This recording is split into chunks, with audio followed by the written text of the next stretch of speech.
you've got, how many pumpkins you got here? We have 5 acres that we planted, and I would say over 1,000. And do you think this may be the most sincere pumpkin patch around? Absolutely. And you suppose you would object if I came out here on Halloween and sat out here and waited for the great pumpkin to show up? I would love if the great pumpkin showed up. Has it ever showed up? Not yet. Well, this has got to be the most sincere pumpkin patch I've ever seen, so I'm sure the great pumpkin will show up this year. That would be pretty cool. Okay, thank you. You're welcome.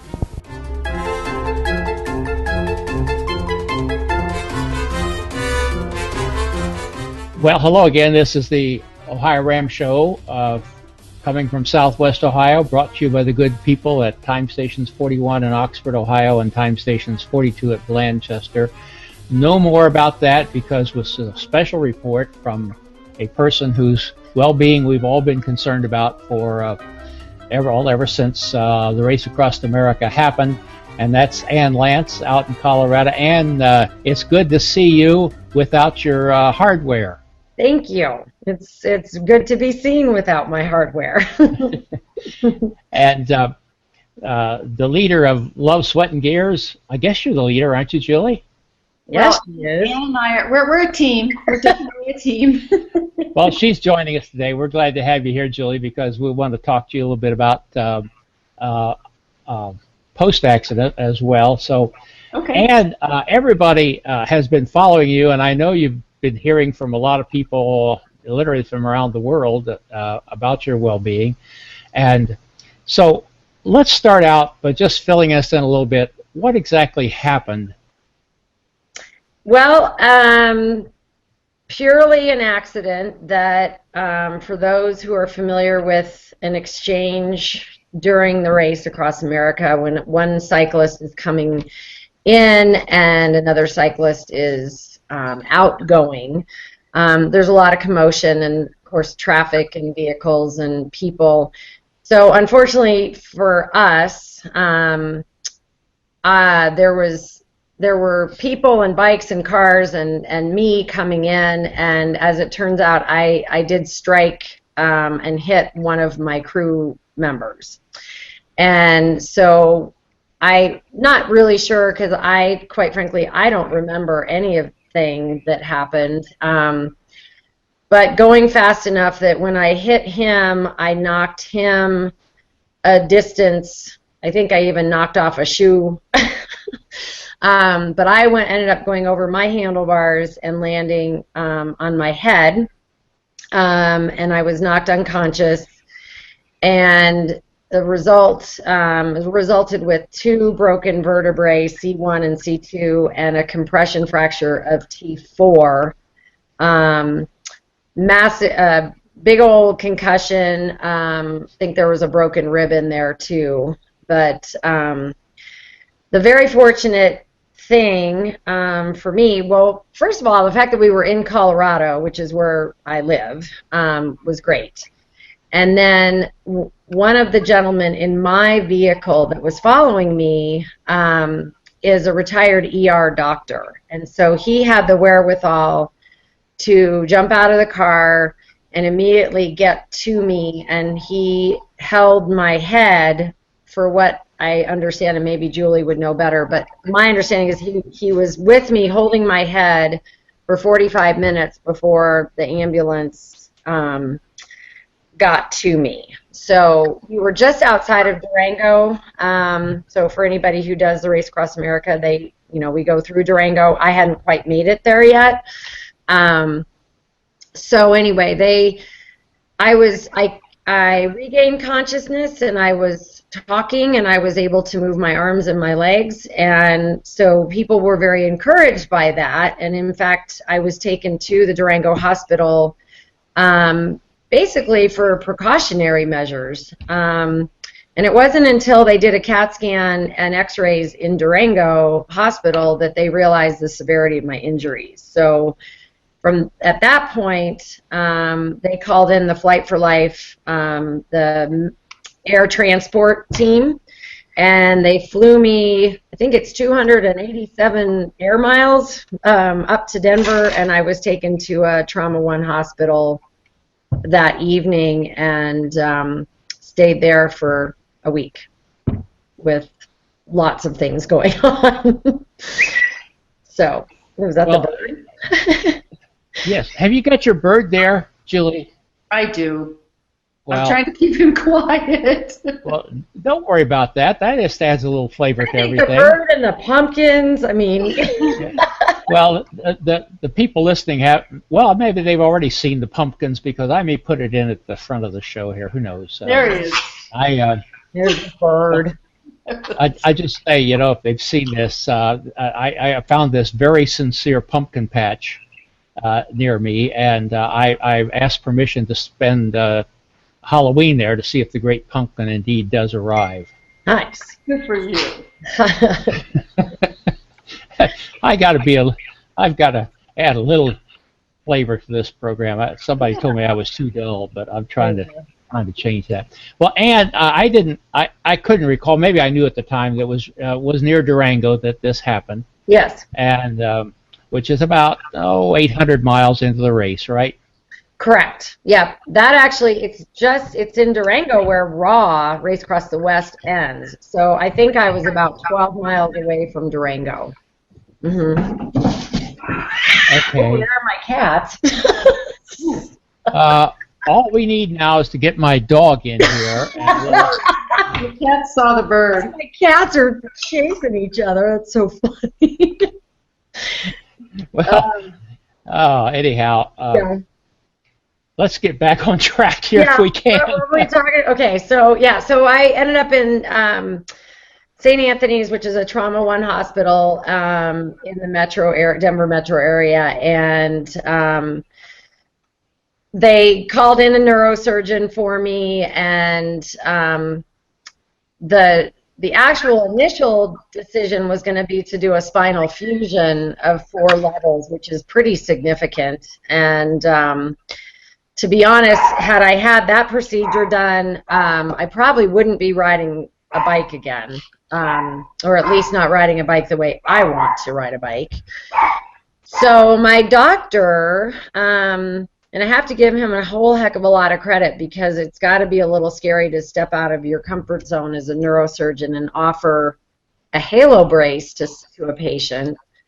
But with my husband sort of advocating for that, that was the decision. So that's the picture that everybody's seen of the contraption that's bolted into my skull and metal and all kinds of crazy barbaric looking things going on. But it as miserable and as torturous as that was, it did allow for some great healing. So for that, I'm very, very grateful. Well, during the course of this show, I'm going to show, first of all, a photograph of you in the halo brace shortly afterwards, where you look pretty well boogered up. Yeah. And, yeah, I was pretty beat up. But your smile that seemed to even show through at that stage of the game impressed everybody. Thank you. So how long were you in the halo? 12 weeks, exactly. So from June 23rd until September 15th. And yeah, so exactly 12 weeks. I made sure that it was 12 weeks. My doctor said 12 weeks, so I held him to it. You didn't want to go 12 weeks in one day, right? No. And I have experienced and have had conversations with folks who've been in halo braces for much longer, 4 months, 5 months. Ugh, I can't imagine. Just can't imagine. Well, I guess I have to ask, Ann, how did you sleep? How did you bathe? How did you do anything in that thing? Well, I didn't do really any of those things. But, so I get those questions a lot. So sleeping is interesting because basically you're in traction in a halo brace. So your spine is aligned perfectly and your head is immobile. My neck was immobile. And so I could go from an upright position with that halo brace to literally tipped over to the side and nothing would move. And once I figured out, because believe it or not, Lee and Julie, there is a halo brace manual that I was given when we left the hospital, and I was flipping through that one night, and it was a month into wearing this thing, and I hadn't been sleeping well at all.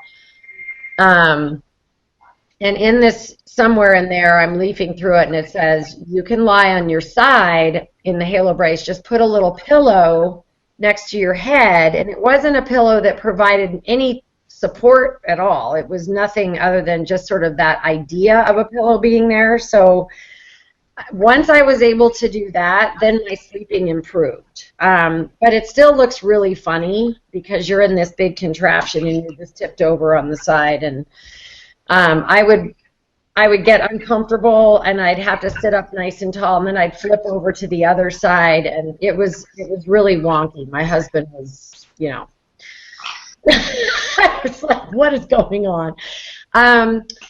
Bathing is a whole nother issue. I got to a point where I was able, believe it or not, to climb on my kitchen counter, and I would have my head across the sink, and either my husband or a friend would come and wash my hair, and that would happen several times a week.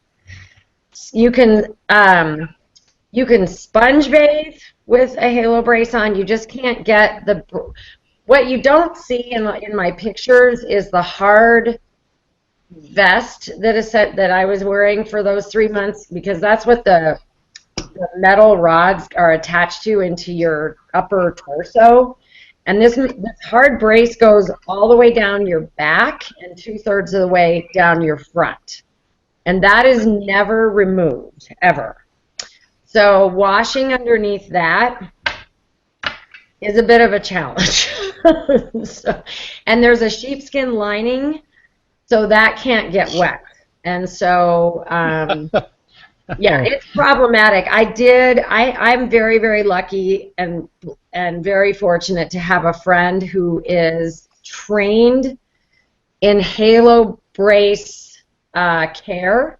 And so she would come to my house and she would remove the sheepskin lining and then help me get clean, and then she would place new liners in the brace. But the whole time the brace was on me. So it takes she's a trauma nurse, and it takes somebody with that skill set who's appreciative of my injuries, and anyone in a halo for that matter, to take care, because it's a little scary, to be honest.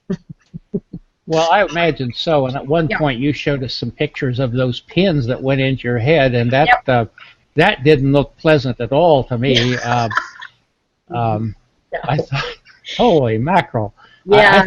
I thought maybe you had some kind of cushioning, but not so.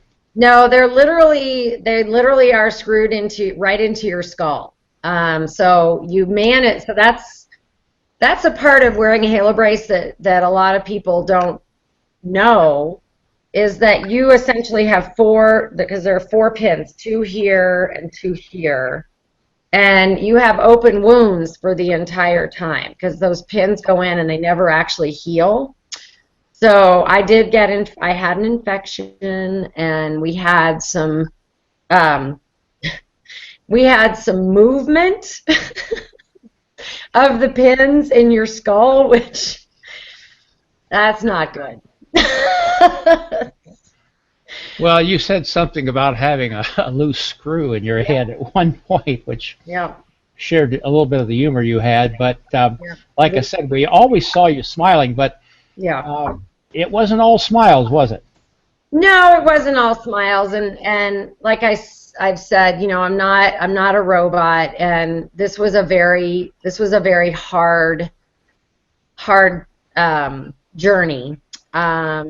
And I did get sad. I don't know that I ever really felt sorry for myself, because I do appreciate the fact that I was given the option to wear the halo brace, and it was my choice to do it. But I think the fact that my life was abruptly altered And I had no preparation for that, and I literally had my life on pause for 3 months and homebound. So I think over the 12 weeks I left my house, well, 5 times to go to the doctor, and I think 4 other times outside of that. I did walk outside from my home, so I was able to do that. But in terms of being in a car and being out in the community and whatnot, I didn't do that. And so, yeah, I think, probably half a dozen times where I just felt like, oh gosh, I just don't know if I can keep doing this, and this is really hard. And I was really uncomfortable all the time. So that becomes very tiresome. And then, you're just not sleeping well, and eating is difficult. Obviously, personal hygiene is challenging. Just really, and it sounds very cliche, but all those things that you take for granted just became and are sort of daily, those became really, really hard. And, for me, it was a temporary situation. I reminded myself of that every day. This is temporary, and I just took it day by day, and I tried to have as many of my friends around and in my home as I could, and to stay somewhat active, and that I could walk, I could do some therapy exercises at home, so little goals, little victories along the way. And Yep. My family was certainly important through all of that. My girls and my husband and my friends, like Julie. Well, tell us a little bit about your family, Ann. Mm-hmm. Well, my husband and I have been married for 28 years, Jeff, and he's amazing. And then we have 2 girls. Riley is 22 and Avery is 19. And they were both home all summer. Actually, our oldest was planning to move out to her own apartment this past summer. And actually, probably the day of or right around the time of the accident, she was about to sign a lease on an apartment, and that she decided not to follow through with that, and she chose to stay home to help take care of me. So I credit my girls and Jeff for keeping me healing and doing everything to help me heal. And we are, I think we're funny. We think we're funny. So there was a lot of humor in my house and a lot of laughter, actually. We sort of we kind of had fun with the halo sometimes. Sometimes. Well, now, Ann, are you having any rehab after taking the halo off? Yeah, I just started physical therapy, and I'm doing that twice a week, and I'll do that for a month and a half. And I'm very excited about that, because it is a progression, and it is a lot of what I'm used to, starting and, working towards a goal, and very deliberate steps and very safe. The prognosis for me is really quite good, that I should really get back 100% range of motion in my neck. I can't I can throw up my head up and down. I can do that, but I can't turn my head very much, and that's related to the injuries at C1 and C2, as those are the rotation. That's where rotation occurs, one place on your spine. So I'm just learning. My muscles are really tight, so I'm just learning how to get my muscles back working again. Well, they haven't been used for that length of time. That's right. Yep, they've been in a halo. Well, now, Ann, I believe you're a fitness trainer. Are you going to be able to go back to work? Have you, or what? Yes, I am going to be able to go back to work, and I'm actually heading back to work in about 10 days. It'll be a somewhat modified schedule from what I was doing prior to. I don't really have the stamina to work much more than about a half a day right now, if even that. So I'm really fortunate that I have a client base. I work one-on-one with clients and do personal training, and so these people have all been waiting very patiently for me, and they're also willing to, if I'm not feeling great one day, I can postpone or cancel appointments, and so I'm really lucky. Well, let's go over to Julie. Yeah. And her bird. I've been popping your picture up there from time to time. I love the bird, Julie. I'm glad you do. Yes, I think that is wonderful. Now, Julie, you're a part of Ann's team, a 4-person woman team known as Love, Sweat, and Gears. So as of, let's see, 800 miles, you have more than 2,000 left to go with your team, and there's 3 of you left. What did, well, first of all, I heard something about, did Ann tell you something about keeping on moving? Well, yeah, when Ann first went down, as she said, we thought that everything was fine, that we were taking her to the hospital as a precautionary measure, and she would return to the race. So, and we thought the estimate was about 2 hours. So the 3 of us that were left, 2 of us had just gotten off our bikes, but we got back on, and we sort of rotated through the 3 of us for a couple of hours. And then after 2 hours, we got a message, because our crew member, who's the retired physician, went to the hospital with Ann, so we had contact. And also, one of our crew members who was injured when they collided went to the hospital also. So we were communicating with them and getting reports. So after the initial 2 hours, we then got a call that said, well, everything looks great, she should be back, but we want to do a CAT scan just to be sure. So it'll be another 2 more hours. So we rotated the 3 of us again for 2 more hours. And when those 2 hours were up, we got another message that said, she still looks pretty okay, but we want to run a couple more tests. At that point, we started to suspect that she might not be returning. So we had to kind of decide what we were going to do. And, and anyone who's done RAM or anyone who's done any type of endurance racing knows that you train a specific way. Usually it's how you plan on executing during the race. And so we hadn't really been prepared to do it as just 3 of us. So we sort of had to decide, well, do we continue or do we not? And somewhere along the line, we had gotten a message from the hospital that Ann said, I hope they continue on.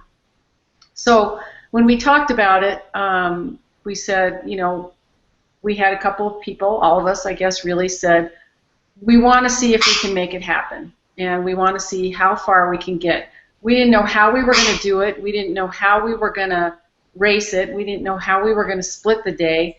And luckily, the racers really didn't figure it out. We had a couple of crew members that kind of put their heads together and said, this is what we think would be best. And so what we ended up doing was each of us did a 4-hour solo ride at night. And then we started to do similar to what we do during our 4-person team, where you're 4 hours on your bike time trialing as a relay, and then only 2 hours off. So we'd go 4 hours, 2 hours, 4 hours, 2 hours, and then each of us would take a solid 4-hour block at night. And that seemed to work pretty well for the most part. Not to say there were periods when each of us would get really tired, and luckily we just really were in it together. And if someone got too tired and couldn't ride, there was somebody else that would jump in and say, well, I'll go a little bit longer, so you can have more rest, because it's the rest that can really get to you. And that's what we were planning on, twice as much rest as we got. So that was kind of the challenge. Yeah, and I've seen this with other teams who run into the same problem, and everybody tries to solve it in a little different way. But and one thing I was going to do before the show, and I just kind of got behind the times, to look up your record. You actually did pretty well, didn't you? Yeah, we did. We just did it in a little bit over 7 days, which was pretty remarkable, actually. Yeah, we were really able to maintain our speed with just the 3 of us until we hit the rain, and we got caught in, as a lot of the teams did, and just torrential downpour, pretty much from Missouri to the finish. So that slowed us up a little bit, a lot actually. Well, I saw you. I think you were on the bike when you came through Ohio, and I spotted you. You weren't taking any time out to chit chat, and that's just as it should be. I've always told racers you've got other things to think about than stop and talking to people like me. But you were moving right along, and I thought this is absolutely remarkable. Mhm. It was really an experience, let me tell you, because there was so much emotion involved that, it was still a very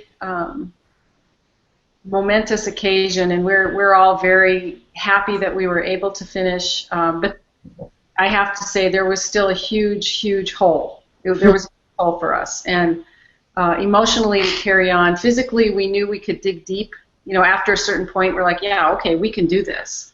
Emotionally, it was a little bit different. We weren't hurting quite the same way that Ann was, but we were hurting. And, I have to give kudos to our crew who did everything they could do to keep us on the road. And they knew how damaged we were and how much we missed Ann. And they went above and beyond for us. Well, I don't think they slept at all. To be honest. We've said so often here, and as you've mentioned, your crew figured it out. You weren't in any position to figure it out, Julie. You had to stay on the bike. Yeah. And for me in particular, my husband was on the crew, and he saw Ann go down, and he had a period of he did not want me to ride anymore. He saw my very good friend and partner in a horrific accident, and he felt like that could have been me. And that's one of the hard things about when you have a relative or a loved one on RAM with you, to have that tough love, to say, okay, she's going to continue on. And that was really, really tough for him. And I believe, Ann, you and Julie were on the previous Love, Sweat, and Gears team 2 years before, weren't you? Yep. 2012 and 2013. Yep. Mm-hmm. Oh, okay, that's right. And you were the two carryovers. Yep. On that, so yep. They kind of carried you with them, Ann, didn't they? I like to think so, and I think that I certainly I mean I have to admit that when I was in the hospital I was pretty heavily medicated, so I really lost track of time. But I was thinking about my girls a lot, and I was thinking about my team a lot. And when I was able to think clearly, we had some of my team clothing in the room with me, and we had my helmet was there, and there was a lot of love, sweat, and gears in the hospital room for sure. And I have to say, I got a little bit sad for myself the day that I knew that they were finishing and crossing the finish line, because I really felt like, darn it, I want to be an NL. Yeah. Well, let's get on a little bit. Ann, you plan to be back on the bicycle? Yes.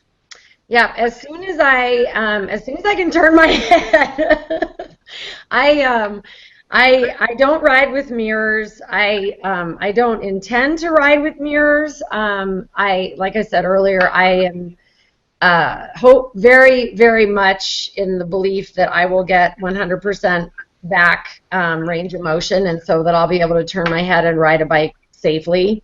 So I'm looking forward to that. I'm going to do what needs to be done with my therapy, and I really don't want to mess this up, and I'm not going to hurry things along just to hurry things along. I'm going to heal the best that I can, so that when I'm back on the bike, I'm 100%.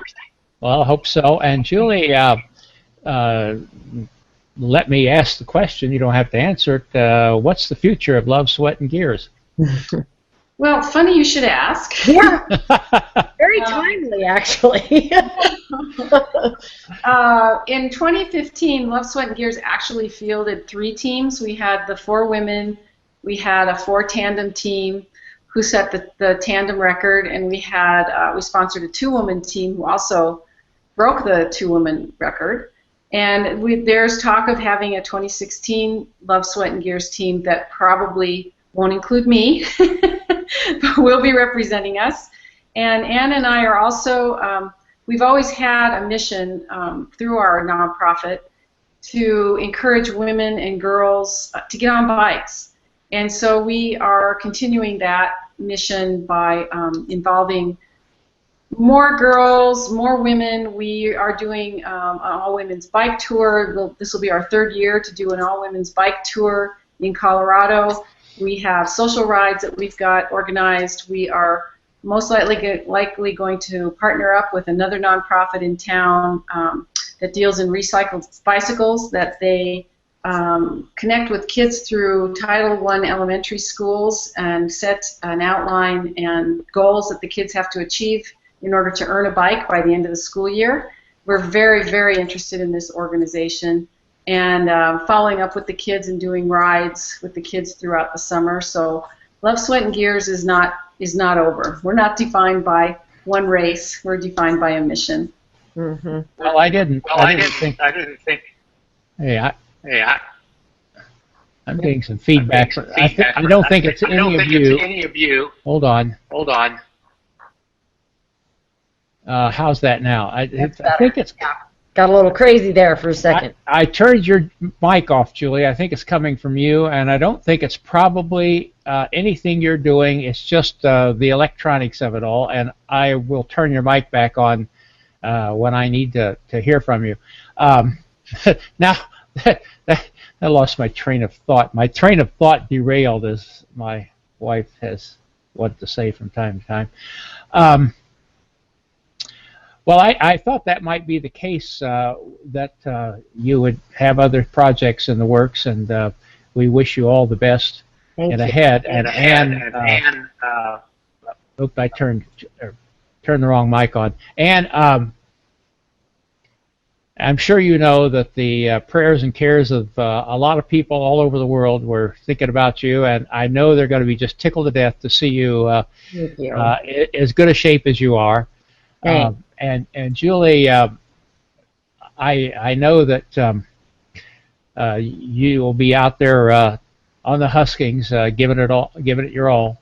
And so I'm going to just go down the line. I'm going to turn your mic on, Julie, and just ask you if you have anything you'd like to say before we close off. Well, thanks for having us on, Lee, and it's really helpful, I think, for us to be able to talk about what happened, and I'm just so happy that Ann's going to be okay, and we're going to be out riding bikes together soon. Yep.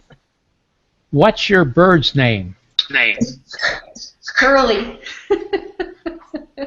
Okay. I'm turning your mic off now, Julie, because there's something in the electronics there. I'm pretty sure it's not echo, because we took care of that before we started. But Ann, so good to see you here, and you've been through a lot, and we all appreciate that. Ann, any final words before we leave? Well, just to echo what Julie said, and I thank you so much for supporting Love, Sweat, and Gears, and I personally want to thank you for following me and your sweet comments back when I would make posts on Facebook, and it just means a lot to have people like you praying for me, and all those good thoughts definitely were healing ones, and I'm happy to say that I'm a success story after all those months of living in the metal cage. So looking forward to riding my bike again, looking forward to getting out there and riding with Julie and girls and women and people.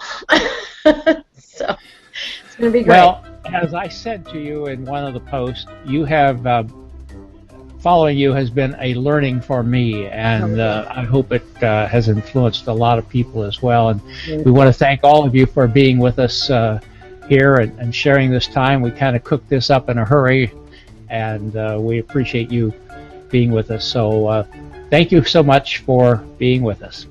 Thank you, Lee. Well, Sherry told me that they had never yet had the great pumpkin appear here, but believing that this has to be the most sincere pumpkin patch anywhere, I'm sure the great pumpkin will show up here on Halloween.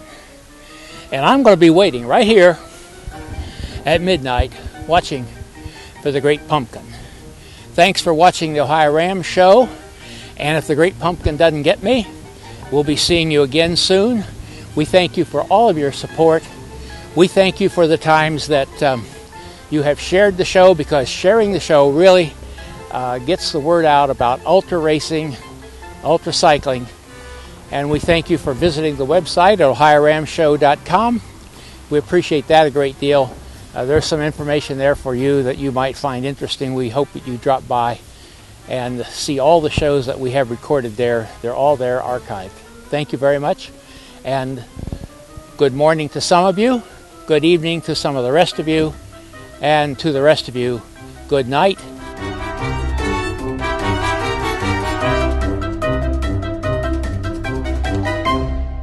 Music by Kevin MacLeod.